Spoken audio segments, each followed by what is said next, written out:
Hi, today is May 19th, 2026, and here are my poems for the day. The first one is poem number 771 for the year, More of an Invitation.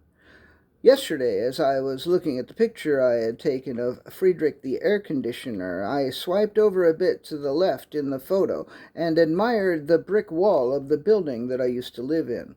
We tend to think of brick walls as metaphors for obstinacy and refusal, but I was overcome by the beauty of the brick, and the wall struck me as more of an invitation than an obstacle.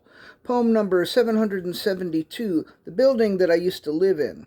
The building that I used to live in 2 buildings ago is very much like the second building I ever lived in. When I was 2, my parents moved from Bensonhurst to 350 Bleecker before installing themselves for the rest of their lives on Houston and 6th, where my mother still lives, just up the block from where my father died nearly 40 years ago.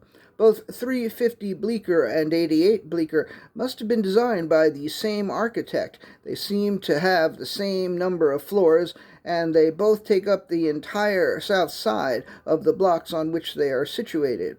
And they both are comprised of the same type of bricks, and they basically look exactly the same. I have no memories of 350 Bleecker, but in the decades since I lived there, it has done quite well for itself.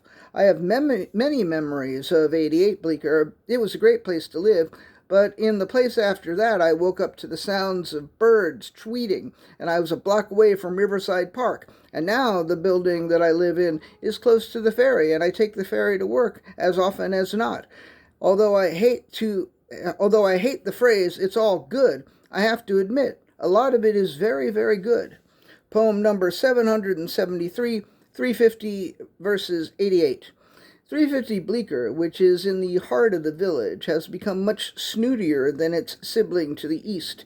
88 Bleecker is like the scruffy radical, and 350 is more like an investment banker and no doubt houses some stupidly rich people. Like if I lived in 350, I would hate myself and would probably shower for hours to get the awful stench of money off of myself, whereas I never hated myself when I lived at 88.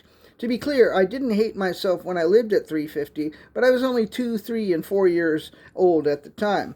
And when I was at 88, I was in my late 50s and early 60s, the age at which I finally concluded, yeah, I suck, but I don't give a shit, and the last vestiges of self-hatred finally slipped away. Now at 65, in the first apartment I bought for myself, and with probably enough in savings to live the rest of my life adequately, if not comfortably, I feel as though I ought to hate myself at least a little. But I don't, and I don't know if that is progress or regression.